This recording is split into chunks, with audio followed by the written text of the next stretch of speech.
இந்த நாளில் உங்களோடு கூட பேசும்படி சங்கீதம் 38:22 நாம் தியானிக்க போகிறோம். சங்கீதம் 38:22. என் ரட்சிப்பாகிய ஆண்டவரே, எனக்கு சகாயம் செய்ய தீவிரியும், எனக்கு உதவி செய்ய தீவிரியும், எனக்கு உதவி செய்யும் என்று சங்கீதக்காரன் எந்த சூழ்நிலையில் கேட்கிறார்? எனக்கு உங்கள் உதவி வேணும் ஆண்டவரே அப்படின்னு ஒரு பரிதவிப்போடு கேட்கிற ஒரு வசனத்தை தான் நம்ம இங்கே வாசித்தோம். இந்த அதிகாரத்தினுடைய 3வது வசனத்தில் பார்த்தீங்கன்னா, 38வது சங்கீதத்தின் 3வது வசனத்தில், என் மாம்சத்தில் என்ன இல்லை? சொல்லுங்க சத்தமா. ஆரோக்கியம் இல்லை. என் எலும்புகளில் என்ன இல்லை? 5வது வசனம் பாருங்க, என் புண்கள் அழுகி நாற்றம் எடுத்தது. 6வது வசனம் பாருங்க, நாள் முழுவதும் துக்கம். 6வது வசனத்தில் என்ன இருக்கு? நாள் முழுவதும் துக்கம். 7வது வசனத்தில் குடல்கள் என்ன செய்தான்? எரிபந்தமாய் எரிகிறது, குடல் எரியுது. 11வது வசனத்தில் என் வாதையை கண்டு என் சிநேகிதரும் என் தோழரும் என்ன செய்கிறாங்க? விலகுகிறார்கள். அந்த அளவுக்கு இவனுக்கு சரீரத்தில் ஆரோக்கியம் இல்லை. ஒரு 12வது வசனத்தில் என் பிராணனை வாங்க தேடுகிறார்கள், எனக்கு கண்ணிகளை வைக்கிறார்கள், எனக்கு பொல்லாங்கு தேடுகிறார்கள், கேடானவைகளை பேசுகிறார்கள், எனக்கு எதிரான வஞ்சனைகளை யோசிக்கிறார்கள். 19வது வசனத்தில் சொல்றாரு, முகாந்திரம் இல்லாமல் என்னை பகைக்கிறவர்கள் பெருகி இருக்கிறார்கள். ஸோ இதெல்லாம் வாசிக்கும் போது நமக்கு தெரியுது, தாவீது ரொம்ப இக்கட்டான சூழ்நிலையில் என்ன செய்கிறாரு? இருக்கிறாரு. அந்த சூழ்நிலையில் தான் தேவனுடைய இரக்கத்துக்காக, சகாயத்துக்காக அவர் ஜெபிக்கிறார். கர்த்தர்கிட்ட அவருக்கு உதவி கிடைச்சதா? தாவீதுக்கு உதவி கிடைச்சதா? இந்த 38, 39 அதிகாரங்கள் எல்லாம் அவர் ஜெபிக்கிறார். இந்த 2 அதிகாரத்துலையும் ஜெபிக்கிறார். 38, 39 அதிகாரங்களில் ஜெபம் பண்ணிட்டு 40வது அதிகாரம் 1வது வசனத்துக்கு வரும்போது பாருங்க, சங்கீதம் 40:1 பாருங்க, கர்த்தருக்காக பொறுமையுடன் அவர் என்னிடமாய் சாய்ந்து, அல்லேலூயா. என்ன இதுக்கெல்லாம் அல்லேலூயா சொல்ல மாட்டீங்களா? 2 அதிகாரத்தில் அவர் பண்ண ஜெபத்துக்கு பதில் கிடைச்சது அப்படிங்கிறத கேட்கும்போது எத்தனை பேருக்கு சந்தோஷமா இருக்குது? ஆமாம், கேட்டார். 2வது வசனம் பாருங்க, பயங்கரமான குழியிலும் சேற்றிலும் இருந்து என்னை தூக்கி எடுத்தேன், கால்களை கண்மலையின் மேல் நிறுத்தி என் அடிகளை நமது தேவனை துதிக்கும் புதுப்பாட்டை என் வாயிலே அநேகர் கண்டு பயந்து கர்த்தரை நம்புவார்கள். எவ்வளோ நல்ல சாட்சி பாருங்க. மனிதர்களுடைய உதவி ஒரு 5% தான் நேரடியாக நமக்கு கிடைக்கும். அதுவும் நம்ம உறுதியாக சொல்ல முடியாது. மற்றபடி நமக்கு உதவி எங்கேருந்து தான் வரணும்? கர்த்தரிடத்திலிருந்து தான் வரணும். பக்கத்தில் பார்த்து சொல்லுங்கள், உங்களுக்கு உதவி கர்த்தர்கிட்டருந்து தான் வரணும். நீங்கள் எதையாவது கற்பனை பண்ணிக்கிட்டு இருக்காதீங்க. அவங்க செய்வாங்க, இவங்க செய்வாங்க, நமக்கு அந்த சொத்து இருக்குது, அங்கே அக்கௌண்ட் இருக்குது, அதை வச்சு சமாளிக்கலாம், அந்த பிள்ளை இருக்குது, அது செய்யும், இது செய்யும் அப்படின்னு சொல்லி என்னத்தையாவது கற்பனை பண்ணிக்கிட்டு இருக்காதீங்க. உங்களுக்கு உதவி எங்கேருந்து தான் வரணும்? கர்த்தரிடத்திலிருந்து தான் வரணும். இன்னொரு விதத்தில் சொல்லணும்னா, கர்த்தருடைய உதவி இல்லாமல் இந்த உலகத்தில் வாழவே. அதுக்கு ஒரு 3 வசனம் சொல்கிறேன் பாருங்களேன். புலம்பல் 3:22 என்ன சொல்லுது பாருங்க, நாம் நிர்மூலமாகாதிருக்கிறது கிருபையே. நம்ம அழியாமல் இருப்பது, இன்னைக்கு உயிரோடு இருப்பது கிருபையே. அப்புறம் சங்கீதம் 37 பாருங்க, சங்கீதம் 37, உம்முடைய தயவினால் என் பர்வதத்தை நிற்க பண்ணி இருந்தீர், உமது முகத்தை நீர் மறைத்து கொண்ட போதோ. புரியுதா உங்களுக்கு? அவர் முகத்தை திருப்பினாலே முடிஞ்சு வச்சு. அதாவது நம்மளையே பார்த்துக்கிட்டு இருக்கிற வரைக்கும் தான். எவனாவது அங்கிட்டு கூப்பிட்டான்னு சொல்லி கொஞ்சம் திரும்பினாரு, முடிஞ்சு வச்சு. அதனால் அவரை எவன் கூட்டும் திரும்ப விடக்கூடாது. அந்த அளவுக்கு நம்ம அவரை என்ன செஞ்சுருக்கணும்? அட்டென்ஷனில் வச்சுருக்கணும். யோவான் 15:5 சொல்லுது, என என்ன இல்லாமல் உங்களால் ஒன்றும் யார் சொல்லியிருக்கிறா? கர்த்தர் சொல்லியிருக்க. அவர் இல்லாமல் நம்மளால் ஒன்றும் செய்ய முடியாது. எத்தனை பேர் இந்த வசனங்கள் எல்லாம் விசுவாசிக்கிறீங்க? வேதம் முழுவதையும் வாசித்து பார்க்கும்போது எல்லாருக்கும் ஒரே விதமாக ஆண்டவர்கிட்ட இருந்து உதவி கிடைக்கல. ஒரு சிலருக்கு கொஞ்சம் சகாயம் கிடைச்சிருக்கு, கொஞ்சம் உதவி கிடைச்சிருக்கு. ஒரு சிலருக்கு நிறைய கிடைச்சிருக்கு, ஒரு சிலருக்கு ஒண்ணுமே கிடைக்கல. நான் சொல்றது புரியுது உங்களுக்கு? நீங்க இந்த 3 கேட்டகரியில் எதில் இருக்க விரும்புறீங்க? உங்களுக்கு எத்தனை பேருக்கு ஆண்டவருடைய சகாயம் பரிபூர்ணமாக வேணும்? நம்ம தேவனிடத்திலிருந்து சம்பூர்ணமாக நன்மைகளை பெற அந்த ட்ராக்ல என்ன செய்யணும்? வாழணும். அந்த குவாலிஃபிகேஷனில் நம்ம இருக்கணும். அதனால் அவனையும் இவனையும் பார்த்துக்கிட்டு இருக்காதீங்க. கர்த்தரை நோக்கி பாருங்கள், கர்த்தருடைய வார்த்தையை நோக்கி பாருங்கள். நாம் எப்படி வாழணுமோ அப்படி நீங்கள் வாழுங்க. அடுத்தவனுக்காக என்ன செய்யாதீங்க? வாழாதீங்க. அடுத்தவங்களுக்காக உடுத்தாதீங்க, அடுத்தவங்களுக்காக மேக்கப் போடாதீங்க, அடுத்தவங்களுக்காக முடிய வெட்டாதீங்க, அடுத்தவங்களுக்காக படிக்காதீங்க, அடுத்தவங்களுக்காக எதையும் செய்யாதீங்க. உங்களுக்காக நீங்கள் வாழுங்க. சரியா? ஆமாம். ஜொஹன்னஸ் பிரன்ஸ் அப்படின்னு ஒருத்தர், ஜொஹன்னஸ் பிரன்ஸ், இவர் 15வது நூற்றாண்டில் வாழ்ந்தவர். அப்போ தான் மார்ட்டின் லூத்தர் அவர் அந்த கத்தோலிக்க சபையிலிருந்து வெளியே வந்து ஒரு பெரிய சீர்திருத்தத்தை சபையில் கொண்டு வந்தார். அவரோடு கூட இவர் நண்பராக இருந்ததுனால ரொம்ப தீவிரமாக அந்த ஊழியத்தை செய்து வந்தார். அப்போ அந்த கத்தோலிக்கத்தின் மேலே ரொம்ப ஆர்வமாக இருந்த அந்த நாட்டை ஆண்ட 5ஆம் சார்லஸ், இங்கிலாந்து தேசத்தை ஆண்டு வந்த 5ஆம் சார்லஸ், அவர் இந்த ஜொஹன்னஸ் பிரன்ஸை பிடிக்கிறதுக்கு படையை அனுப்பினார். அப்போ ஆண்டவர் இவருக்கு ஒரு பங்களாவை காட்டினார். கேசல்னு சொல்லுவாங்க.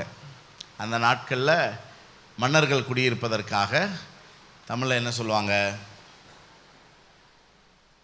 கேசல். அரண்மனை கிடையாது. ஆமாம், அது ஒரு அரணான ஒன்று, ஒரு கோட்டை இருக்கும், உள்ளே போய் என்ன செய்யலாம், அப்படி ஒரு வீடு. இவருக்கு தேவன் காட்டின வீடு என்னன்னா ஆள் இல்லாத ஒன்று, ஆள் குடியிராத ஒரு பாழடைந்த ஒன்று, திறந்த ஒரு கேசல். அதுக்குள்ள போய் ஒளிய சொன்னார். ஒளியறதுன்னா எங்க ஒளிவோம்? ஏன்னா பூட்டிக்கிட்டு தானே ஒளிவோம். எங்க ஒளிய சொன்னார்? திறந்த ஒரு இடத்துல. எப்பயுமே கர்த்தர் சொன்னா நம்பி என்ன செய்யணும்? போகணும். நம்ம அறிவை யூஸ் பண்ணவே கூடாது. இவர் போயிட்டார், உள்ள இருக்கிறார். டெய்லி ஒரு கோழி வரும் அவர்கிட்ட, வந்து அவர் பக்கத்தில் ஒரு முட்டையை போட்டுட்டு போயிடும். இவர் அந்த முட்டையை உடைச்சி குடித்து இப்படியே 15 நாள் டெய்லி அந்த கோழி வந்துச்சு, முட்டை உடைச்சி. 16வது நாள் கோழி வரல. இவருக்கு பசி. ஆண்டவரே, என்ன ஆண்டவரே, இன்னைக்கு என்ன வரல? கோழி வரலையே. ஆண்டவர் சொன்னார், போதும், நீ இப்போ எந்திச்சு வெளியே போ, உன்னை தேடின படையெல்லாம் வீட்டுக்கு போயிட்டாங்க, இனி உனக்கு எந்த தொந்தரவும் உங்களால் இராதுன்னு சொன்ன உடனே இவர் வெளியே வந்தார். அதே மாதிரி இவரை தேடிக்கிட்டு இருந்த படை இல்லை. அதுக்கப்புறம் இவர் நல்லா ஊழியம் செஞ்சு இயற்கையாக மரித்த ஆண்டோடைய ராஜ்யத்துக்கு என்ன செஞ்சார்? போனார். யார்கிட்ட இருந்து இவருக்கு உதவி வந்துச்சு? கர்த்தர்ட்ட. ஏன்னா ஒரு தேசத்தின் மன்னன் துரத்தும் போது அவனுக்கு ஓடி உங்களால் ஒழிய முடியுமா? சொல்லுங்க, முடியாது. நம்ம ஊரில் போலீஸ் துரத்தினாலே நம்மளால் ஒழிய முடியாதே. ஏன்னா சும்மா ஒரு பெட்டி கேஸுக்கு போலீஸ் துரத்தினாலே உங்களால் ஒழிய முடியுமா? வேற என்ன? ஒரு தேசத்தின் மன்னன். அப்ப யாரிடத்திலிருந்து நமக்கு ஒத்தாசை வர வேண்டும்? கர்த்தரிடத்திலிருந்து. ஒரு 3 கதாபாத்திரங்களை நம்ம பார்க்கலாம். ஒருத்தருக்கு கொஞ்சம் கூட சகாயம் கிடைக்கவே இல்லை. அவர் யாரு அப்படின்னா சிதேக்கியா.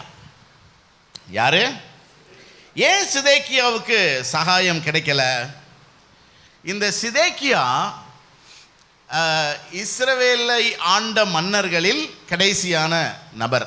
இஸ்ரவேலை ஆண்ட முதல் நபர் சவுல், தாவீது, சாலமோன். இந்த பட்டியல் நமக்கு தெரியும். அதுக்கப்புறம் தேசம் ரெண்டா பிரிஞ்சது இருக்கட்டும். இந்த வரிசையில் தாவீதின் வம்சத்தில் கடைசி மன்னன் யார்? சத்தமாய் சொல்லுங்கள். உயிருள்ளவர்கள் எல்லாரும் சொல்லுங்கள். வாயுள்ளவர்கள் எல்லாரும் சொல்லுங்கள். சிதேக்கியா. கடைசி காலம், அந்த வரலாற்றின் கடைசி காலம். பாபிலோன் தேசத்தின் ராஜா நேபுகாத்நேச்சார் அந்த தேசத்தை சுற்றி இருக்கிறான். எதிரிகள் அவன் அந்த தேசத்தை சுற்றி இருக்கிறான். அப்போ எவ்வளோ நெருக்கம்னு கொஞ்சம் யோசித்து பாருங்க. சிறுமைப்பட்டு கொண்டிருந்த அந்த நாட்களில் அவன் எப்படி இருந்தானாம்? 2 நாளாகமம் 36:12 பாருங்க. 2 நாளாகமம் 36:12. அவன் கர்த்தரின் பார்வைக்கு சொல்லுங்க. இவனுக்கு அறிவு இருக்குதா?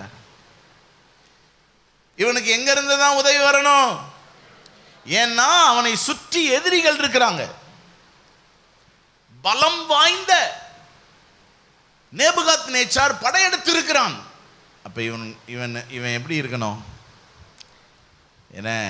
இவன் கர்த்தரின் பார்வைக்கு பொல்லாப்பானதை செய்தது மட்டுமல்லாமல் தீர்க்கதரிசிக்கு முன்பாக தன்னை, இதுவும் ரொம்ப முக்கியம், ஊழியக்காரனுக்கு முன்னாடி தன்னை என்ன செய்யல? தாழ்த்தல. ஊழியக்காரன் என்ன சொல்லுவான்? ஜோமன்னு சொல்லுவான். ஜோமன்னு சொல்லுவாங்கிறதுக்காக ஊழியக்காரனுடைய முகத்தையே பார்க்க விரும்பாத விசுவாசி யாரு? அவங்க ஆசீர்வதிக்கப்படுவாங்களா? ஊழியக்காரன் என்ன சொல்லுவான்? ஒழுங்கா குடும்பத்தை நடத்துன்னு சொல்லுவான். பாஸ்டர் புத்திமதி சொல்றாருங்கிறக்காக பாஸ்டரை வெறுக்கிற மனுஷன் நல்லா இருக்க முடியுமா? பக்கத்தில் பார்த்து, உங்களை தான் சொல்றாரோ பாஸ்டர்.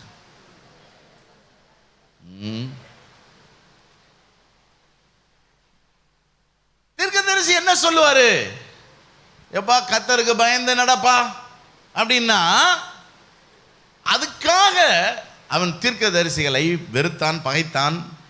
அடுத்து 13வது வசனம் பாருங்க. என்ன போட்டிருக்கு? கர்த்தரிடத்துக்கு திரும்பாதபடிக்கு தன் கழுத்தை அழுத்தமாக்கி, கழுத்தை வரப்பாக்கி, ஆற்ற மட்டும் திரும்ப மாட்டேன், கர்த்தர்ட்ட மட்டும் திரும்ப மாட்டேன். இருதயத்தை என்ன செய்தானாம்? கடினப்படுத்தினான். அது மட்டுமல்ல, எருசலேம் தேவாலயத்தை என்ன செஞ்சாமே? தீட்டுப்படுத்தினான். 15வது வசனம் வந்தீங்கன்னா, அவருடைய பிதாக்களின் தேவனாகிய கர்த்தர் தமது ஜனத்தையும் தமது வாசஸ்தலத்தையும் காப்பதற்கான இரக்கமுள்ளவராய் இருந்தபடியால் அவரிடத்திற்கு தம்முடைய ஸ்தானாபதிகளை ஏற்கனவே அனுப்பின. பாருங்க, தேவன் இரக்கமுள்ளவர். இல்லையோ சொல்லுங்க பார்க்கலாம். இவன் எவ்வளவு மோசமானவனா இருந்தாலும் தேவன் எப்படி தான் இருக்கிறாரு? இரக்கமுள்ளவராக தான் இருக்கிறாரு. ஆனாலும் அவர்கள் தேவனுடைய ஸ்தானாபதிகளை பரியாசம் பண்ணி, வாசிக்கிறீங்களா வசனத்தை? அவருடைய வார்த்தைகளை, அவருடைய தீர்க்கதரிசிகளை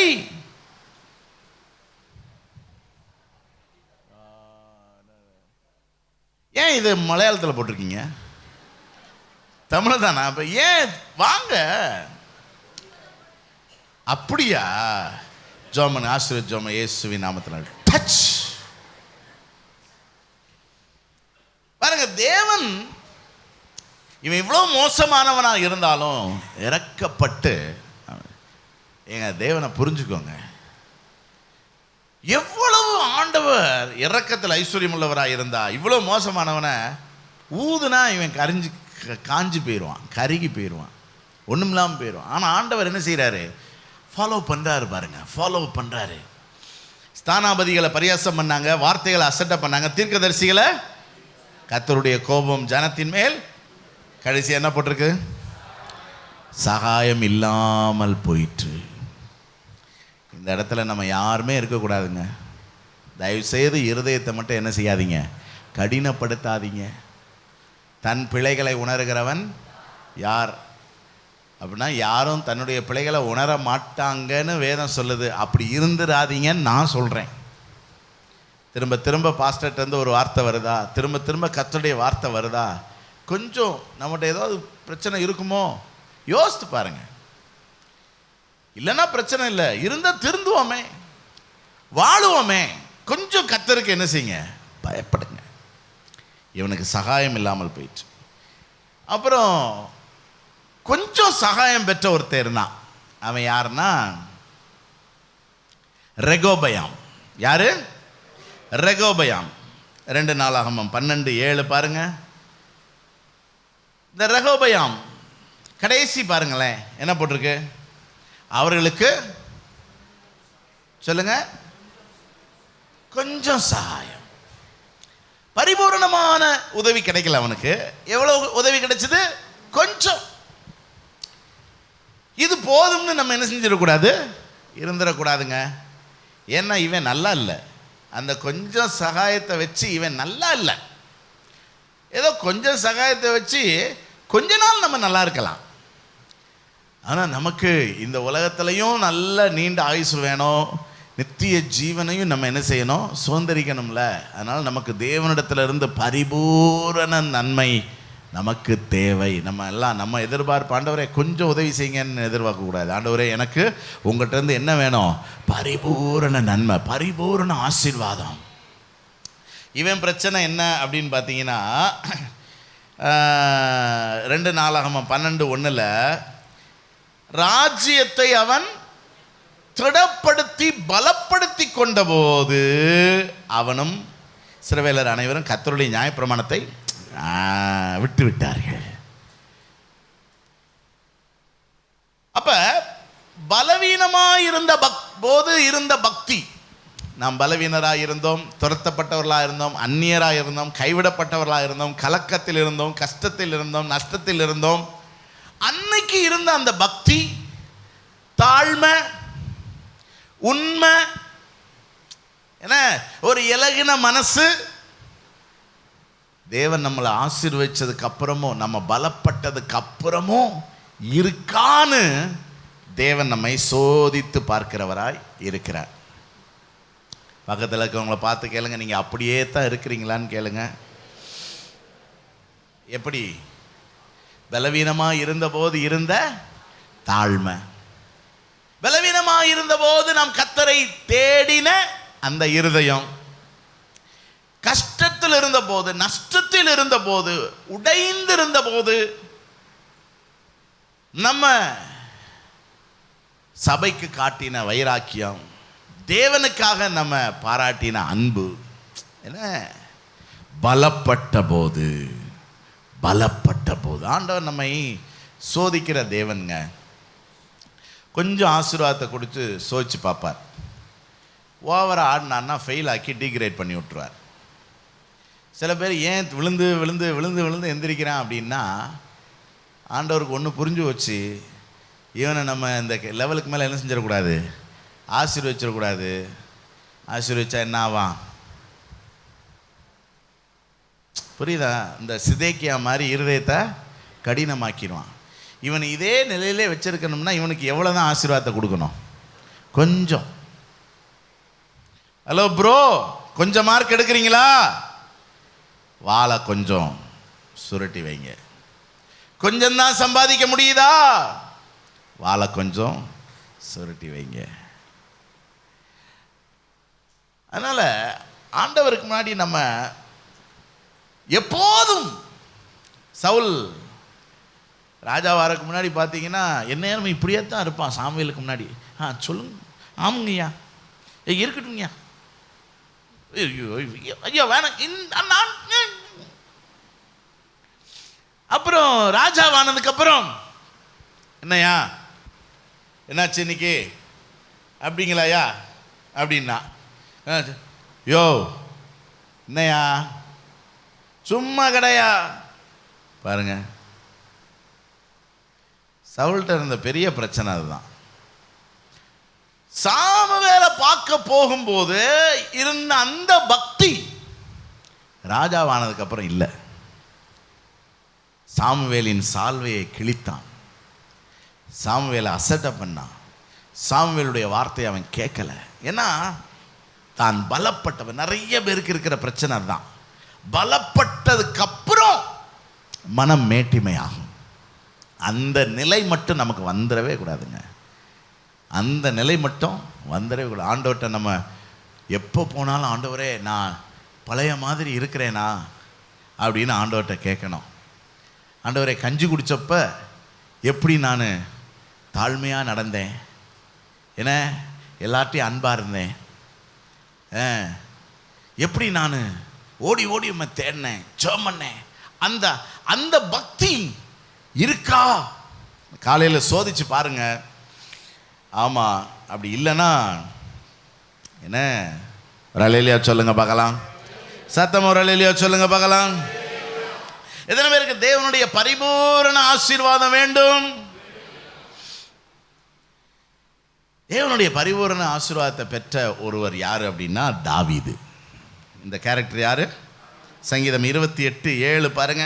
சங்கீதம் 28:7, கர்த்தர் என் பலனும் என் கேடகமா இருக்கிறார், என் இருதயம் அவரை நம்பி இருந்தது, நான் சகாயம் பெற்றேன். ஆகையால் என் இருதயம் களி கூறுகிறது, என் பாட்டினால் அவரை நான் சகாயம் பெற்றேன். அவன் தைரியமா சொல்றான், கர்த்தர் எனக்கு சகாயம் செய்தார். ஆண்டவர் செஞ்சா நல்லா செய்வார்.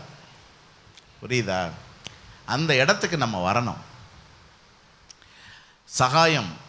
அதனால ஒரு ஆடு மேய்த்து கொண்டிருந்த இளைஞன் சமஸ்த இஸ்ரவேலுக்கும் ராஜாவாகி, அந்த ராஜாவினுடைய பெயர் இந்த நாள் வரை இருக்கிறது. இன்னைக்கும் நீங்க இஸ்ரேல் நாட்டில் இருக்கிற எருசலேம் நகரத்துக்குள்ள பிரவேசித்தீங்கன்னா, இஸ்ரேலுடைய முக்கியமான நகரம் எருசலேம். தெல் அவீவ் தலைநகரமாக இருந்தாலும் முக்கியமான நகரம் எருசலேம். அதுக்குள்ளே போகும்போது அங்கே போட்டிருக்கோம் சிட்டி ஆஃப் டேவிட். இன்றைக்கும் போட்டிருக்கோம் இது தாவீதின் நகரம். தாவீதின் நகரம். இன்றைக்கும் ஒரு ஆடு மேய்த்து கொண்டிருந்த இளைஞனுடைய பெயர் 1000 ஆண்டுகளாக நிலைத்திருக்கிறது என்றால் எப்படிங்க வர முடியும்? திறமையோ தாளந்தோ எல்லாம் கிடையாதுங்க. தேவன் ஒருத்தனை என்ன செய்யணும்? உயர்த்தணும். அந்த தாவீது சொல்றார், நான் சகாயம் பெற்றேன். சகாயம் பெற்றதுக்கு எப்படி சகாயம் பெற்றார்னு ஒரு 3 காரியத்தை சொல்கிறேன். எப்படியெல்லாம் சகாயம் பெற்றார் அப்படின்னு. ஒன்று என்ன அப்படின்னா, சங்கீதம் 27:10 அவர் சொல்கிறாரு, என் தகப்பனும் என் தாயும் கைவிட்டாலும் கர்த்தர் என்னை. தகப்பனும் தாயும் கைவிட்ட நேரம் கர்த்தரிடத்திலிருந்து இந்த தாவீதுக்கு என்ன கிடைச்சது? சொல்லுங்க சத்தமா. சகாயம் கிடைத்தது. தாவீது கைவிடப்பட்டாரா? கைவிடப்பட்டாரா? தாவீது வீட்டுக்கு சாமுவேல் வர்றாரு. எல்லாருக்கும் ஒரே ஆச்சரியம், என்னையா நீங்க பெத்லகேமுக்கு வந்திருக்கிறீங்க? எல்லாருக்கும் ஆச்சரியம். அவர் சொல்றார், நான் பலி செலுத்த வந்திருக்கிறேன். அப்படியாயா? யார பலிக்கு கூப்பிட? பலி செலுத்த யாரை கூப்பிட? ஈசாயினுடைய வீட்டை கூப்பிடுங்க. ஈசாய் ஒரு பெரிய மனுஷன். ஈசாய் வர்றாரு, சொல்றாரு, உன் பிள்ளைகள்லாம் கூட்டு வா. 7 பிள்ளைகளை கூட்டு வந்தான் இந்த ஈசாய். ஆண்டவர் சொன்னார், இந்த ஈசாயின் ஒரு பிள்ளைய நான் என்ன செஞ்சேன்? தேசத்துக்கு தலைவனா நான் தெரிந்து கொண்டிருக்கிறேன், அவனை நீ அபிஷேகம் பண்ணு. கையில ஒரு கொம்ப தைலத்தாலும் நிரப்பி வச்சிருக்கிறாரு இந்த சாமுவேல் தீர்க்கதரிசி. கையில அபிஷேக தைலம் இருக்குது, பலிக்கான மாடு இருக்குது, பலி செலுத்த போறாங்க. ஊர்லயே பெரிய மனுஷன், தேசத்திலேயே பெரிய மனுஷன் சாமுவேல் வந்திருக்கிறார், தீர்க்கதரிசி.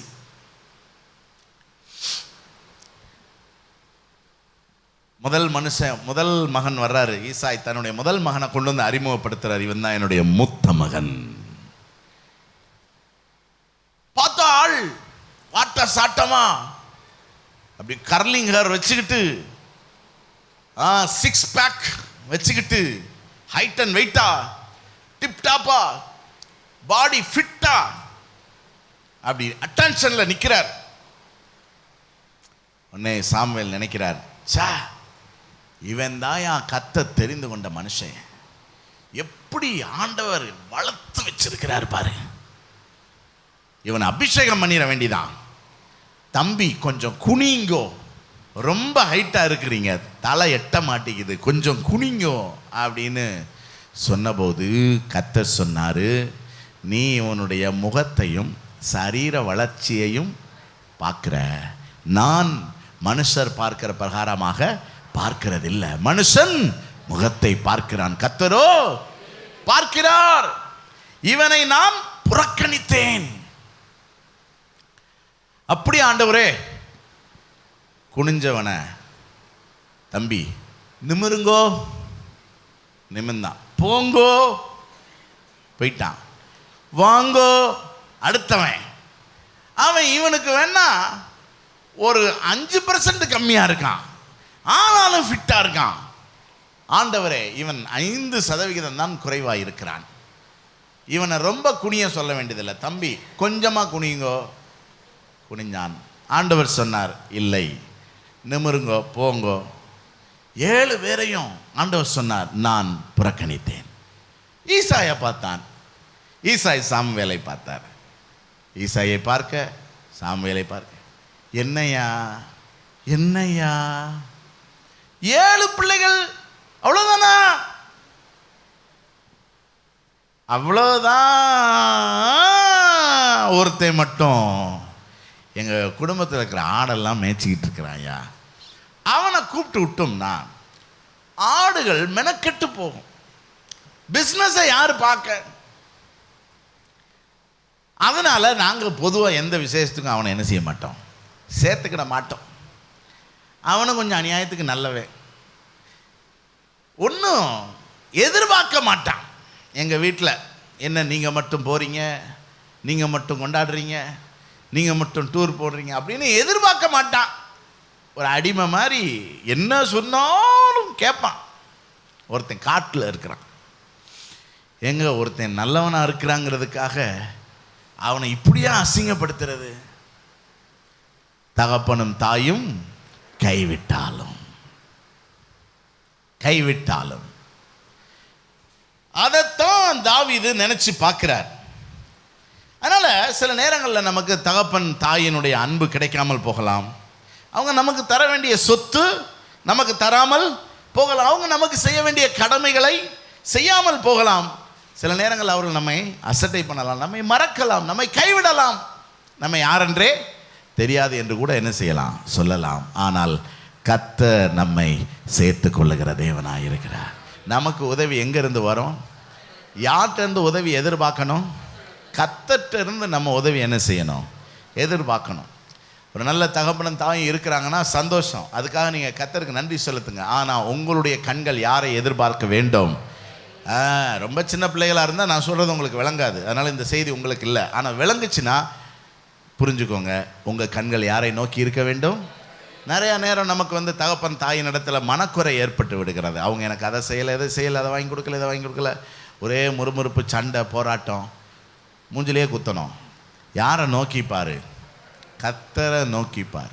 ஒரு ஒரு ஒரு குறிப்பிட்ட வயசு வந்துருச்சா, நம்ம கர்த்தரை அறிகிற அறிவுக்குள்ளே வந்துட்டோமா, நம்ம கண்கள் யாரை நோக்கி இருக்கணும்? அம்மா அப்பா கைவிடுவாங்களா? 1936 ஆண்டு 1936 ஆண்டு ஸ்பெயின் நாட்டில் ஒரு உள்நாட்டு யுத்தம் நடக்குது. ஸ்பெயினில் உள்நாட்டு யுத்தம் நடக்குது. அந்த நாட்டில் இருந்த இளவரசன் ஜோஸ் மஸ்கார்டோ அப்படிங்கிற ஒரு வாழ்ந்து கொண்டிருந்த ஒரு கோட்டையை பிடிக்கிறதுக்காக அந்த யுத்த படையினர் பிரயாசப்படுறாங்க, முடியலை. எப்படியோ அவனுடைய மகனை கடத்திடுறாங்க. அந்த ஜோஸ் மஸ்கார்டோவுடைய மகனை கடத்திடுறாங்க. கடத்திட்டு போய் ஒரு கடிதம் அனுப்புகிறாங்க, மகனை கடத்திட்டோம், நீ அந்த கோட்டையை விட்டு கொடுக்கலன்னா நாங்கள் மகனை என்ன செஞ்சிடும், கொன்றுவோம் அப்படின்னு சொல்லி. அண்ணா அப்போ கடிதம் தானே? ஆமாம். பதில் கடிதம் என்ன வந்துச்சு தெரியுமா? அவனை கொன்னுக்கோங்க, நான் கோட்டையை தரமாட்டேன். மகனுக்கு அவர் சொன்னார், எவ்வளோ பேர் இந்த யுத்தத்தில் சாகுறாங்க, நீயும் செத்துப்போ அப்படின்ட்டார். பாருங்க, இப்படிலாம் என்ன செய்கிறாங்க, இருக்கிறாங்க. 2011 வருஷம் மே 18ஆம் தேதி 2011 லூசியோ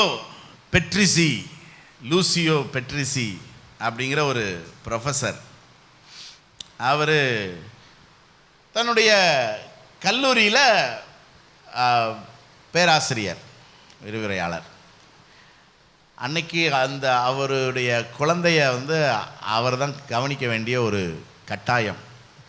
இவர் என்ன செய்யணும்னா, அந்த குழந்தைய கொண்டு போய் அந்த காப்பகத்தில் விட்டுட்டு வேலைக்கு போயிட்டு முடிச்சுட்டு திரும்ப போய் என்ன செய்யணும்? ஆமாம், இது இந்த பிள்ளை ஒரு 1.25 வயசுன்னு வச்சுக்கோங்களேன், 22 மாதம், 1.25 வயசு. எலினா, பொம்பளை பிள்ளை எலினா, 22 மாதம், 1.25 வயசு. இந்த பேராசிரியர்கள்லாம் யோசித்துக்கிட்டே இருப்பாங்கள்ல என்ன, அதனால் வீட்டிலேருந்து கிளம்பி நேரம் அங்கே போயிட்டார், கல்லூரிக்கு போயிட்டார். போய் காரை பார்க் பண்ணிவிட்டு தீவிரமாக போய் விரிவுரை ஆற்றித்து சாயந்தரமாக வராரு. குழந்தை எங்கே இருக்குது? காருக்குள்ளே. வெயிலில் கார் நின்னா எப்படி இருக்கும்? வந்து பார்த்தா தெரியுது குழந்தை உள்ளே இருக்குது. உடனே ஆஸ்பத்திரிக்கு கூட்டிகிட்டு போய் இன்டென்சிவ் கேரில் வச்சு எவ்வளவோ ட்ரீட்மெண்ட் பண்ணி பார்த்தாங்க. ஆனால் அந்த பிள்ளை என்ன செய்யலை, பிழைக்கல. அந்த காருக்குள்ளே இருந்த அந்த ஹீட்டில் அந்த பிள்ளை வெகுவாய் பாதிக்கப்பட்டுச்சு. தகப்பனும் தாயும் கைவிட்டாலும் நீங்கள் ஏன் இவ்வளோ சோகமாக இருக்கிறீங்க? அந்த பிள்ளை செத்து போச்சு, அதுக்கப்புறம் அவர் வேறு குழந்தைகள்லாம் பெற்று நல்லா தான் இருந்தார். இது எதுக்காக நான் சொல்கிறேன் அப்படின்னா, தேவன் தான் நமக்கு என்ன செய்யணும்? சத்தமாக சொல்லுங்க, உதவி செய்யணும். உதவின்னு சொல்லிக்கிட்டே இருங்க அந்த செய்தி முடிகிற வரைக்கும். அப்போ தான் ஆண்டவர் என்ன செய்வார்? உதவிக்கரம் நீட்டுவார். சொல்லுங்க, கர்த்தரிடத்தில் இருந்து தான் உங்களுக்கு என்ன வரணும்? உதவி. கத்துங்க பார்க்கலாம், உதவி. உனக்கு என்னம்மா, அம்மா அப்பா நல்லா பார்த்துக்கிறாங்க. சொல்லுங்க, கத்துங்க, உதவி. இன்னைக்கு இல்லாட்டினாலும் என்னைக்கா ஒரு நாள் கத்தி தான் ஆகணும். புரியுதா? யார்கிட்ட உதவியை கேளுங்க, சத்தமாக சொல்லுங்க, யார்கிட்ட உதவியை கேளுங்க? கர்த்தர்ட்ட உதவியை கேளுங்க. 1938 ஆண்டு மதுரையில் பிறந்தவர் தான் சாராள் நவரோஜி. சாராள் நவரோஜி தெரியுமா? சாராள் நவரோஜி போன காலத்து பெர்க்மேன்ஸ், பெண் பெர்க்மேன்ஸ்.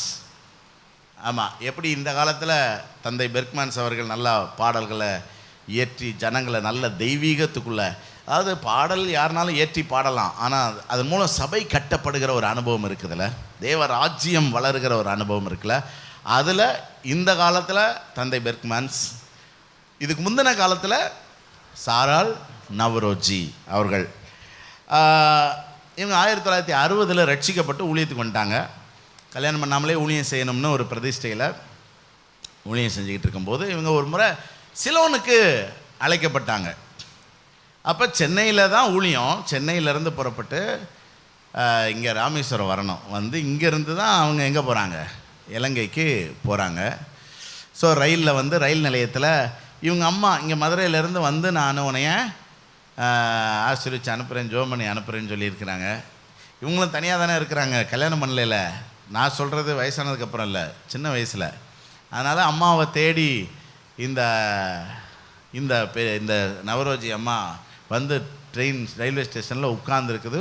ஒரு நாள் முழுக்க யார் வரலை, அம்மா வரலை. அந்த காலத்தில் ஃபோனும் கிடையாது, வாட்ஸ்அப்பும் கிடையாது. அதனால் வருமா வராதானோ தெரியலை. ஒரு நாள் முழுக்க காத்திருந்தாங்க, முடியலை. அதுக்கப்புறம் கப்பல் வந்துச்சு, ஏறிவிட்டான். அப்படி அந்த நேரத்தில் அந்த ஒரு ஏக்கத்தில் பாடின பாட்டு தான் தாய் தன் சேயை மறந்து விட்டாலும் மறவேன் உன்னை என்றதாலே. தெரியுமா பாட்டு? தாய் தன் சேயை மறந்து விட்டாலும் மறவேன் உன்னை என்றதாலே ஸ்தோத்திரம். வரைந்தீரன்றோ உம் உள்ளங்கையில் புகழிடமே. வரிய மாத்திட்டோம்.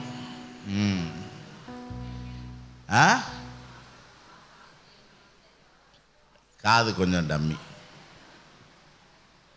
உங்களுக்கும் சொல்கிற வார்த்தையில் கான்ஃபிடென்ட் இல்லை, அதனால் சத்தமாகவும் சொல்ல மாட்டேங்கிறீங்க. விடுங்க.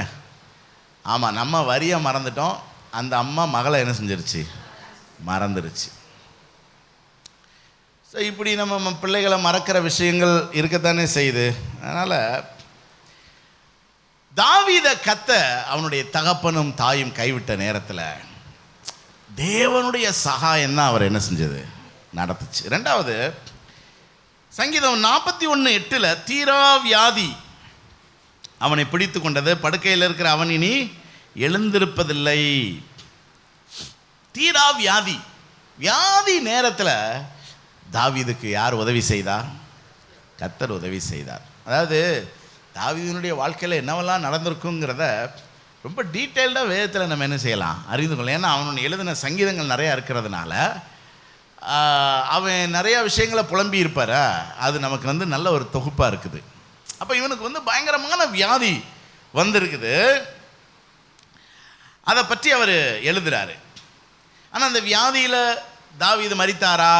இல்லை. தாவீது நல்ல பூரண வயதில் அவர் தான் என்ன செஞ்சார்? மரித்தார். பூரண வயதில் மரிக்கிறதுல பிரச்சனை கிடையாது. சின்ன வயசில் என்ன செய்யக்கூடாது? ஆமாம். 2019 எனக்கு ஒரு காய்ச்சல் வந்துச்சு. என்ன காய்ச்சல்னு இன்றைக்கி வரைக்கும் தெரியாது. மர்ம காய்ச்சல்.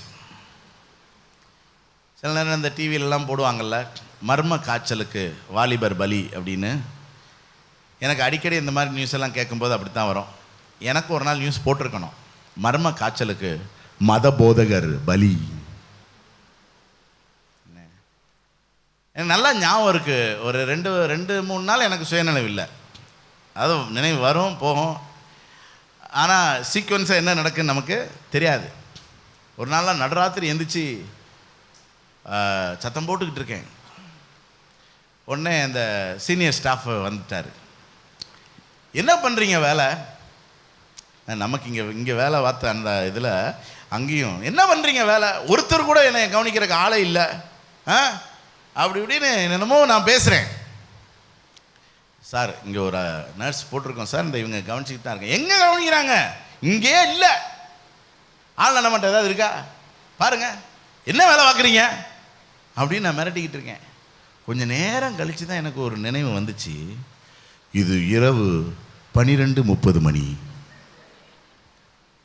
புரியுதா? அதாவது முழிச்சிருக்கேன், அந்த அந்த மயக்கத்துலேருந்து வெளியே வந்திருக்கேன். வந்து பார்த்தா கொஞ்சம் நேரம் பார்க்குறேன், ஒரு ஆள் நடமாட்டம் இல்லை. இவங்க என்ன ஆஸ்பத்திரி நடத்துகிறாங்கன்னு எனக்கு கடுப்பாகி போச்சு. புரியுதா? உடனே அப்புறம் சார் உங்களுக்கு என்ன வேணும்? ஒரு காப்பி கொண்டு வாருங்கள், குடித்து விட்டு தூங்குகிறேன். அவ்வளோதான். எனக்கு அதுக்கப்புறம் தான் தெரிஞ்சு இது நடுராத்திரி போல் நம்ம எப்போ தான் முழிச்சிருக்கோம்?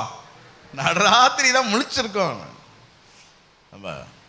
அதாவது எவ்வளவோ மருந்து ஊசி போட்டுக்கிட்டே இருந்தாலும் காய்ச்சல் கொஞ்சம் கூட குறையாதுங்க. ஒரு வாரம் அந்த காய்ச்சல் இருந்துச்சு. காய்ச்சல் குறைஞ்சா தான் ஐசியூலேருந்து வெளியே அனுப்ப வேண்டாங்க. வேறு ஒன்றும் கிடையாது. படுத்த கடையில் கிடக்கணும். நமக்கு அதுக்கப்புறம் சுயநிலை வந்துச்சா தூக்கமும் வராது. ஏன்னா நமக்கு இந்த காமெடியெல்லாம் பார்த்தும் பழக்கம் இல்லை. அங்கே ஒரு ஓட்டை பெட்டியை வச்சுருந்தாங்க டிவி. இதில் சார் காமெடி பாருங்கள் சார் அப்படின்னு சொல்லும். ஐயோ ரொம்ப கொடுமை. இதில் உடம்பெல்லாம் ஐஸ் பேக் வச்சுருவாங்க. காய்ச்சல் ஏறிக்கிட்டே இருக்குதுல்ல, மருந்துக்கு காய்ச்சல் குறையாது. குறைஞ்சா பிரச்சனை இல்லைல்ல, குறையாது. அதனால என்ன செய்வாங்கன்னா அப்பப்போ ஐஸ் ஒத்தனம் கொடுப்பாங்க எனக்கு. ஆமாம், ஒத்தனம் கொடுத்து தலைக்கு மேலே ஒரு ஃபேனை வேறு, ஏற்கனவே ஏசி ஐசியூவில், தலைக்கு மேலே ஒரு ஃபேனு, உடம்புல இதிலேருந்து ஃபுல்லாக ஐஸ் க்யூப் வச்சுருப்பாங்க. இங்கே மேலே ஐஸை வச்சு ஃபேனை போட்டு போயிடும். நான் ரொம்ப எட்டி கஷ்டப்பட்டு ஃபேனை ஆஃப் பண்ணி வச்சுருப்பேன். அதுக்குன்னே ஒரு நர்ஸு பிள்ளையை நேர்ந்து விட்டுருந்தாங்க. அது வேறு அநியாயத்துக்கு என்னை கவனிச்சுது. என்னன்னு கடைசியில் கேட்டால் தான் தெரியுது, உங்கள் வீட்டுக்கு பக்கத்தில் தான் சார் நான் இருக்கேன் அப்படின்ச்சு. ஐயோ, நான் 2 பேருமே என்ன ஃபேன் ஓடலை அப்படின்னு போட்டு விட்டுரும். நிர்பந்தமான மனுஷன் நான், எப்படா என்னை இந்த ஐசியூலேருந்து, ஏன்னா நம்மால் யாரும் இருக்க மாட்டாங்க, ஃபுல்லாக அந்நியராக இருப்பாங்களா, நம்ம ஒரு பரதேசியாக படுத்திருப்போமா. அந்த அந்த ஐஸு தான் அந்த டெம்பரேச்சரை வந்து ஓரளவுக்கு வச்சுருக்கோம், அவ்வளோதான். அப்புறம் என்னமோ ஒரு சனிக்கிழமை காய்ச்சல் இல்லை, காலையில் எந்திரிக்கும் போது அப்பாடா அன்னைக்கே என்னை விடுதலையாக்கி வெளியே அனுப்பி விட்டார்கள். சுகமாகணும்ல.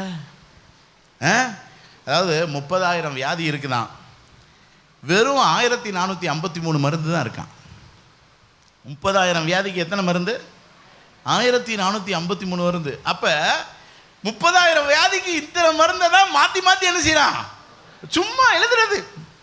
போயிட்டு நாளைக்கு வாங்க, வந்தா நான் இருக்கேன், வராட்டி நீங்கள் இல்லை. எப்படி ஐடியா? ஒரு 3 நாளைக்கு மாத்திரை எழுதுறேன் அப்படி தானே சொல்லுவார்.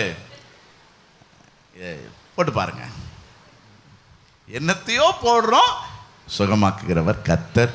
ஒரு அல்லேலூயா சொல்லுங்க பார்க்கலாம். ஆமாம், ஒருத்தனுக்கு கால் வந்து ப்ளூ கலராக மாறிடுச்சான். இன்னும் டாக்டரை போய் பார்த்துருக்கான். டாக்டர் வந்து ஐயோ ரொம்ப சீரியஸு, இந்த பகுதியில் ஃபுல்லாக ரத்த ஓட்டம் குறைஞ்சி போச்சு, இதை உடனே ஆப்ரேஷன் பண்ணணும்னு சொல்லி முட்டுக்கு கீழே ஆப்ரேஷன் பண்ணி எடுத்துட்டார்.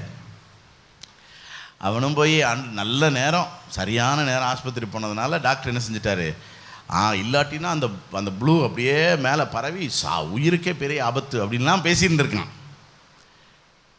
வெகு கொஞ்ச நாள்லையே இந்த காலம் ப்ளூவாக இருந்திருக்கு.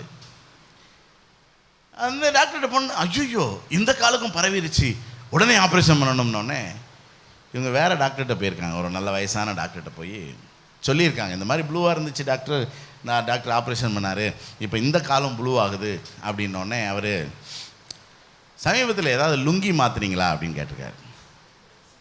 ஆமாம், ஒரு ப்ளூ கலர் லுங்கி போட்டிருந்தேன், அதில் இருக்கிற சாயந்தாயா இது, நல்ல வேலை இந்த முறையாவது ஏன்ட்ட என்ன செஞ்ச, இல்லாட்டினா அந்த ஆள் என்ன செஞ்சுருந்துருப்பான், கால் எடுத்துருந்துருப்பான். ஹலோ, இந்த டாக்டர் மருந்தெல்லாம் வெறித்தனமாக நம்புகிற ஆட்களே, அதாவது நமக்கு கர்த்தர் சுகம் தர்றதுக்கு சில நேரங்களில் டாக்டர்களை என்ன செய்வார், பயன்படுத்துவார். ஆனால் முற்றிலும் நம்ம மனுஷர்கள் என்ன செய்யக்கூடாது. யாக்கோபு 5:15 சொல்லுது, விசுவாசமுள்ள ஜெபம் பிணியாளி என்ன செய்யும், ரட்சிக்கும். எத்தனை பேர் நம்புறீங்க? சுகத்துக்கு யாரை சார்ந்து இருக்கணும்? டாக்டரே கைவிட்டாலும் கர்த்தர் நம்மளை என்ன செய்ய மாட்டார், கைவிடவே மாட்டார். தாவீதுக்கு சுகம் தந்தவர். 3வது, இந்த யுத்தத்திலெல்லாம் தாவீதை என்ன செஞ்சார், கர்த்தர் காத்தார். 1 சாமுவேல் 26:20 பாருங்க. என் ரத்தம் தரையில் விழாதிருப்பதாக அப்படின்னு சொல்கிறார். சவுல்கிட்ட தான் சொல்கிறார் தாவீது, என் ரத்தம் தரையில் விழாது. ஏன்னா 12 கொலை முயற்சிகளில் கர்த்தர் தாவீதை காத்தார். தாவீதுக்கு எதிராக எத்தனை முறை கொலை முயற்சிகள் நடந்தது? 12 முறை. அதுவும் ஏதோ சில்லற ரவுடி கிடையாது, அந்த தேசத்தின் ராஜா தன்னுடைய படையோடு திட்டம் போட்டு 12 முறை கொலை செய்ய வந்த போதும், அதுலேயும் பார்த்தீங்கன்னா முதல் 2 முறை என்ன அப்படின்னா, தாவீது சவுலுக்கு பக்கத்தில் உட்கார்ந்து சுரமண்டலம் வாசித்துக்கிட்டு இருக்கிறான். இவனுக்கு தலைவலி போகிறதுக்காக அவன் என்ன செய்கிறான், மியூசிக் வாசித்துக்கிட்டு இருக்கான், பிடில் வாசித்துக்கிட்டு இருக்கான். அப்போ அவன் மெய் மறந்து வாசித்துக்கிட்டு இருப்பான்ல, இவன் என்ன பண்ணுறான், இவனை சுவத்தோடு இவனை உருவ குத்துவேன்னு ஈட்டி எடுத்து எரிஞ்சிக்கிட்டு இருக்கான். எவ்வளோ ஆபத்து! ஈட்டி எங்கே அங்கேயே உட்காந்துருக்கான் தாவீது. ஏன்னா இது வந்து ஆடியோவே இல்லாத வீணை, அதனால் பக்கத்தில் உட்காந்துருக்கான். இப்படி எடுத்து இப்படி குத்துனா போதும், செத்தே போவார் தாவீது. ஆனாலும் கர்த்தர் காத்தார். எத்தனையோ ஆபத்துகளில் கர்த்தர் நம்மை காத்திருக்கிறாரா இல்லையா?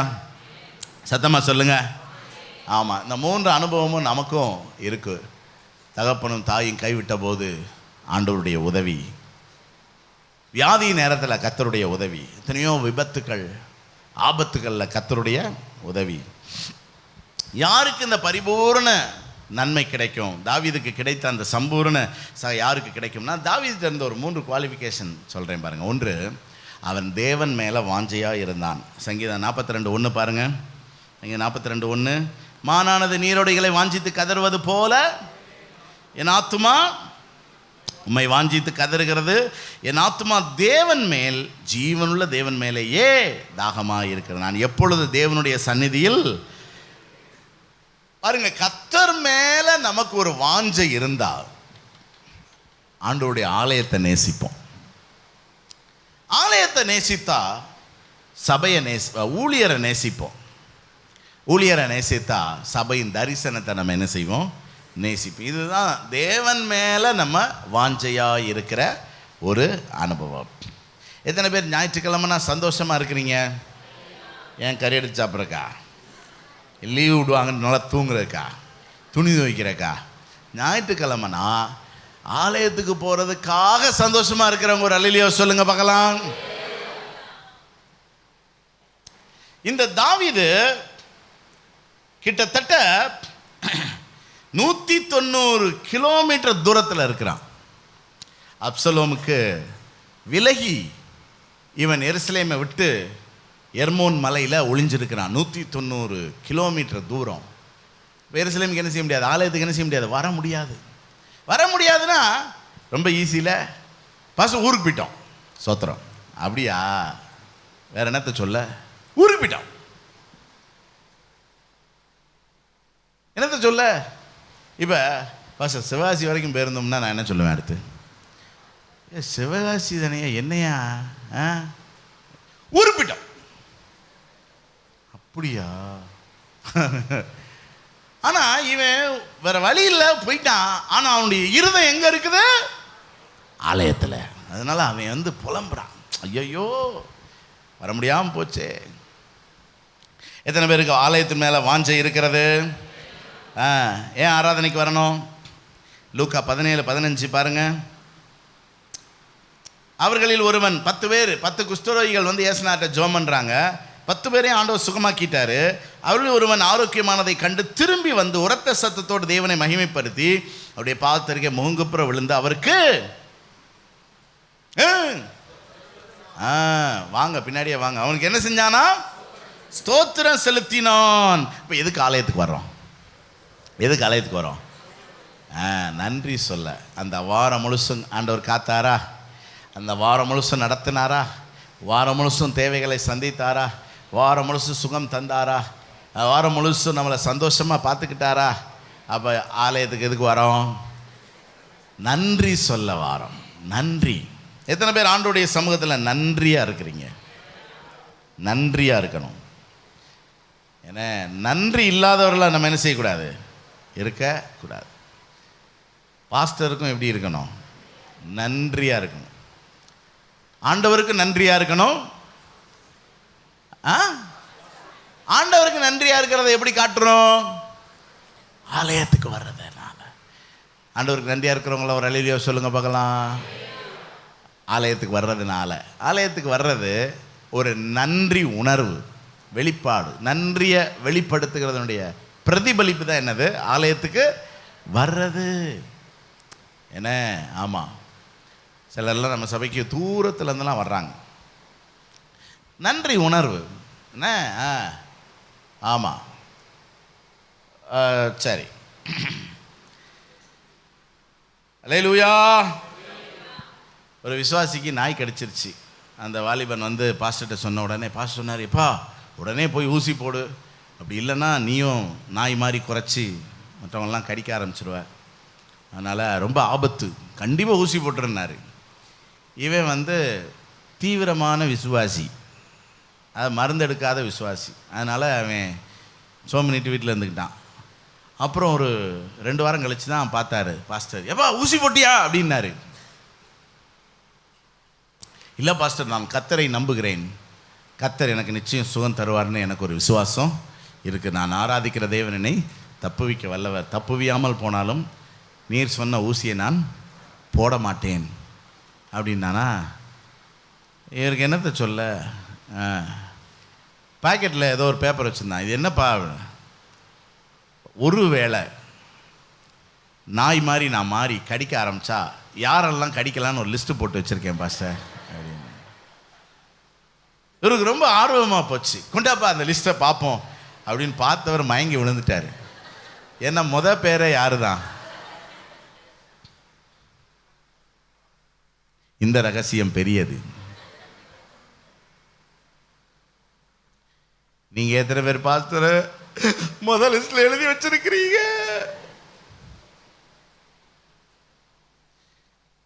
பாஸ்டருக்கு எப்படி இருக்கணும் நன்றி? எத்தனை பேர் பாஸ்டருக்கு நன்றியா இருப்பீங்க? நீங்கள் பாஸ்டருக்கு நன்றியாக இருக்கிறீங்கன்னா பாஸ்டருக்கு ஜோம் பண்ணுங்க போதும். சரியா? ஆமாம், ஜோம் பண்ணுங்க.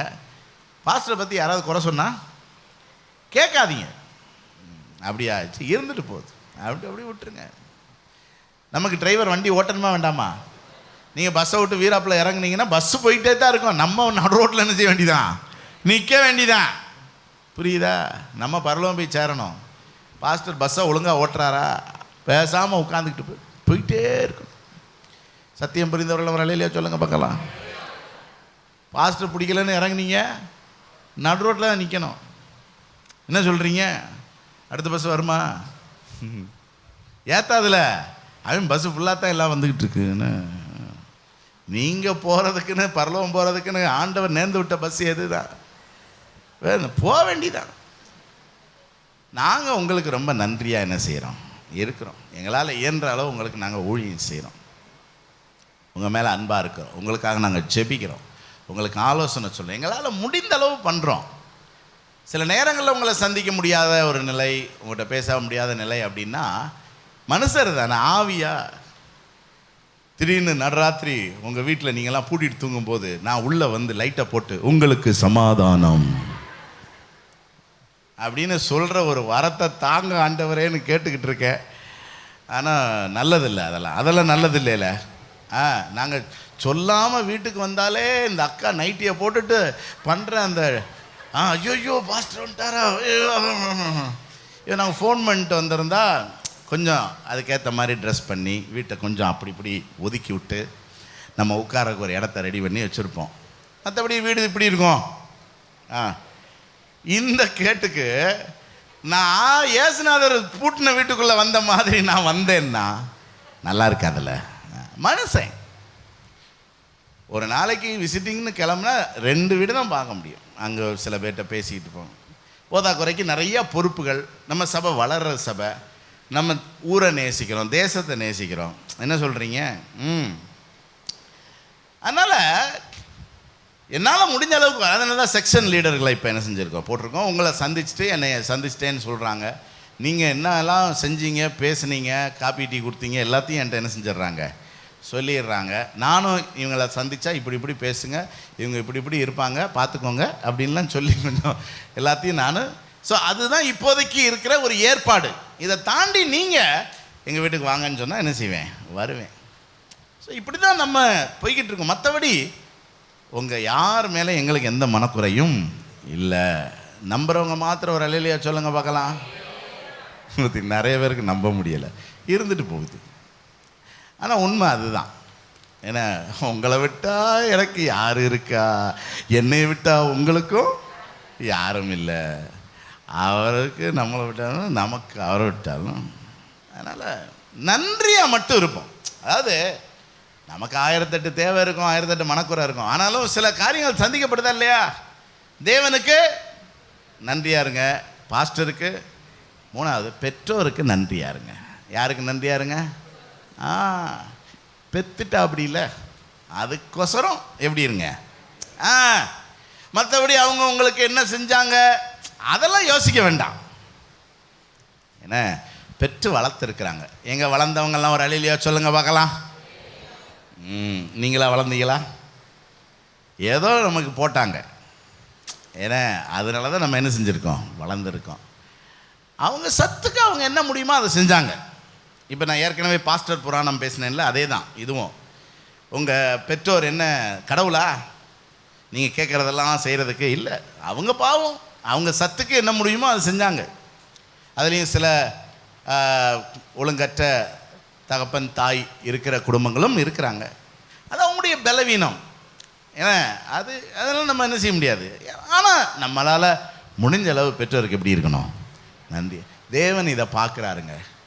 அவங்களுக்கு தான் கர்த்தர் தம்முடைய சம்பூரண ஆசீர்வாதத்தை. அதனால தான் உன் ஆயுசு நாட்கள் நீடித்து இருக்கும்படி உன் தகப்பனையும் தாயையும் கனம் பண்ணு. தகப்பனையும் தாயும் கனம் பண்ணுனா அவங்க என்ன செய்கிறாங்க தெரியுமா அப்படின்னா, சாகரியா? ஏன் அவங்க என்னமும் செஞ்சுட்டு போகிறாங்க, உனக்கு ஆயுசு நாள் வேணுமா? அப்போ நீ உன்னால் என்ன முடியுமோ அதை தகப்பனும் தாய்க்கு என்ன செய்ய, அதுதான் பைபிள். புரியுதா? அதனால் ஆண்டவர்கிட்ட இருந்து சம்பூரண சகாயத்தை பெறணும்னா நன்றியாக இருக்கணும் தேவன் மேலே. ரெண்டாவது, சங்கீதக்காரன் சொல்றாரு, நான் கர்த்தரை காலத்திலும் ஸ்தோத்திரிப்பேன், அவர் துதி எப்போதும். ஒரு மனரம்யமான வாழ்க்கை வாழணும்.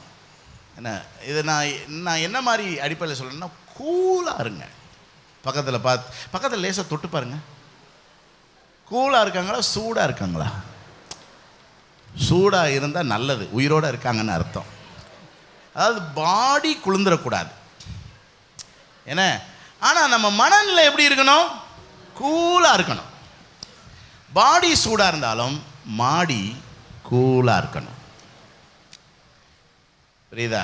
சரிதானே? பாடி சூடாக தான் இருக்கணும், ஆனால் மாடி சூடாச்சு பாடி கூலாயிரும்.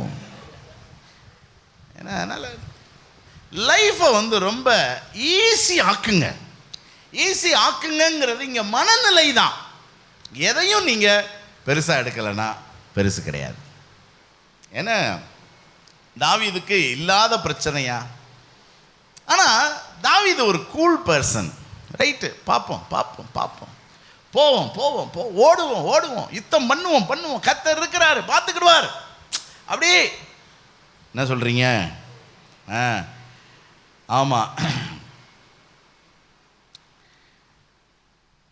மனரம்யமாக இருப்பவருடைய குணாதிசயங்கள் என்ன அப்படின்னா, நன்றியுள்ளவர்களாக இருப்பாங்க, முறுமுறுக்க மாட்டாங்க, யாரையும் குறை சொல்ல மாட்டாங்க, அப்புறம் எந்த சூழ்நிலையையும் அனுசரித்து போவாங்க, தாழ்மையாக இருப்பாங்க, தேவனுக்கு பயந்து இருப்பாங்க, எல்லாரையும் மன்னிப்பாங்க, எதையும் திரும்ப முதல்லேருந்து வாசிங்க பார்க்கலாம். நன்றியுள்ளவர்களாக இருப்பாங்க, முறுமுறுக்க மாட்டார், யாரையும் குறை சொல்ல மாட்டாங்க, அனுசரித்து போவாங்க, தாழ்மையாக இருப்பாங்க, தேவனுக்கு எல்லாரையும் மன்னிப்பாங்க, எதையும் பெருசுபடுத்த மாட்டாங்க. ஒரு அல்லேலூயா சொல்லுங்க பார்க்கலாம். அதனால் மனரம்யமாய் இருப்போம். மூணாவது, தேவ சித்தம் செய்கிறவர்களுக்கு ஆண்டவர் என்ன செய்கிறார்? தம்முடைய சம்பூரண ஆசீர்வாதத்தை தர. தேவ சித்தம் செய்கிறவர்களுக்கு அப்போஸ்தலர் 13:22 தாவீதை தன்னுடைய இருதயத்துக்கு ஏற்றவனாக கண்டேன், எனக்கு சித்தமானவர்களை எல்லாம் அவன் செய்வான். தேவ சித்தத்தை செய்கிறதுக்கு ரொம்ப அவசியமான தேவை என்ன அப்படின்னா பொறுமை. இப்போ இவனுடைய குடும்பத்தை சிக்லாகில் அமலேக்கியர் கொள்ளையடிச்சிட்டு போயிட்டாங்க. தாவீது ஒரு வீரன், சொல்ல போனால் வெறி பிடித்த வீரன், வாழ்நாள் முழுவதும் யுத்தம் பண்ணினவன், தான் முழு குடும்பத்தையும் ஒரு ஒரு கொல்லக்கூட்டம் சூறையாடிடுச்சுன்னா இப்போ இவனுக்கு எவ்வளோ வெறி வந்திருக்கும். ஆனால் அவன் அந்த வெறியில் போல ஆண்டவர்கிட்ட உட்கார்ந்து ஜெபம் பண்ணுறான். நான் அந்த தண்டை பின்தொடரலாமா? நான் போனேன்னா பெற்றுக்கொள்ள. நல்லா ஒன்று விளங்கிக்கோங்க, நம்ம அவசரத்துக்கு எதுவும் என்ன செய்யாது, நடக்காது. நீங்கள் பொறுமையாக இருந்தீங்கன்னா கர்த்தர் உங்களுக்காக யாவையும் செய்து முடிப்பார். நம்மளாம் நம்ம சூழ்நிலையை கெடுத்துக்கிட கூடாது. இவன் பொறுமையாக இருந்து ஆண்டவர்கிட்ட கேட்டு சரி போன்னு சொன்னதுனால நிதானமாக போய் அவன் எல்லாத்தையும் என்ன செய்தான்? ஒன்று குறையாமல் எல்லாத்தையும் அவன் திருப்பி கொண்டான். ஒரு ஒரு 1% கூட நஷ்டம் கிடையாது. அதுக்கு முழு காரணம் என்ன அப்படின்னா, தேவ சித்தம் செய்யணும். சரி, ஆண்டவர் இதை அனுமதிச்சிருக்கிறாரா, லெட் இட் கோ, பார்ப்போம். எப்படி கர்த்தர் நடத்துகிறாரோ செய்வோம், ஆண்டவர் என்ன சொல்கிறாரோ செய்வோம். அந்த நிதானம், பக்கத்தில் பார்த்து சொல்லுங்க, நிதானமாக இருங்க, அவசரப்படாதீங்க. அதாவது நம்மளால் என்ன முடியுமோ அதை நம்ம செய்யணும். நம்மளால் முடியாததை கர்த்தர்ட்ட என்ன செஞ்சிடணும், விட்டு கொடுத்துட்டு. கர்த்தர் நம்மளை கைவிடுவாரா? கர்த்தர் நமக்கு தீமை செய்வாரா? கர்த்தர் நம்மளை இழக்க விடுவாரா? நஷ்டமடைய விடுவாரா? பயப்பட வேண்டிய அவசியமே இல்லை. ஒரு அல்லேலூயா சொல்லுங்க பார்க்கலாம். ரொம்ப ரொம்ப ஜென்டிலாக நடத்துவார் ஆண்டவர், ரொம்ப நல்லா நடத்துவார். பக்கத்தில் பார்த்து சொன்னேன், ஆண்டவர் நல்லா நடத்துவார். அப்படியே விட்டுருங்க. அவர் என்ன செய்வார்? அது ஆயிருமோ, இது ஆயிருமோ, அப்படி ஆயிருமோ, இப்படி ஆயிருமோ, அப்படிலாம் என்ன செய்யாதீங்க, யோசிக்காதீங்க. கர்த்தர் நம்ம கூட என்ன செய்கிறார்? எத்தனை பேருக்கு ஆண்டோடைய சம்பூர்ண ஆசீர்வாதம் வேணும் அப்படின்னா பொறுமையாக இருங்க. தேவ சித்தம் நடக்கட்டும்னு எப்படி இருங்க? பொறுமையாக இருங்க, பொறுமையாக இருங்க. சரியா? ஸோ முடிக்கிறேன் நான். தேவனுடைய உதவி இல்லாமல் நம்மளால் வாழ முடியாது. இதுதான் இந்த பிள்ளைக்கும் அனாதைக்கும் உள்ள வித்தியாசங்க. அனாதைகள் பிழைத்துக் கொள்வார்கள், பிள்ளைகளுக்கு பிழைக்க முடியாது. நீங்கள் யாரு? நீங்கள் பிள்ளையா அனாதையா? மாம்சத்தில் கேட்கலங்க, ஆவியில் கேட்குறேன். நம்ம எல்லாரையும் இயேசுநாதர் அவருக்கு யார் ஆக்கிக்கிட்டாரு? பிள்ளை ஆக்கிக்கிட்டாரு. அப்போ அந்த பிள்ளை கடைசி வரைக்கும் யாரை சார்ந்து தான் வாழணும்? தகப்பனை சார்ந்து தான் வாழணும். அதுதான் நமக்கும் நம்ம பார்க்குற மற்றவங்களுக்கு இருக்கிற வித்தியாசம். நம்ம மற்றவங்கள பார்த்துட்டு அவங்கள மாதிரி செய்யலாம்னு நினைப்போம். இல்லை, அவங்க அனாதை, அவங்க இயேசுநாதருக்கு பிள்ளை இல்லை, அவர்கள் ஆதரவற்றவர்கள். நமக்கு ஆதரவு யாரு சொல்லுங்கள்? எத்தனை பேருக்கு கர்த்தர் ஆதரவாக இருக்கிறார்? வேற என்ன? அப்போ அவருடைய சகாயத்தை நம்ம சார்ந்து கொள்வோம். அதுக்கு தான் நம்ம சில காரியங்களை பார்த்தோம். ஆண்டவர் மேலே வாஞ்சையாக இருங்க, என்ன, ஆமாம், நன்றியாக இருங்க, மனரம்யமாக இருங்க, தேவ சித்தத்தை செய்யுங்க. எல்லோரும் எழுந்து திருவிருந்துக்காக நம்ம வரிசையாக முழங்கால் படியிடுவோமா?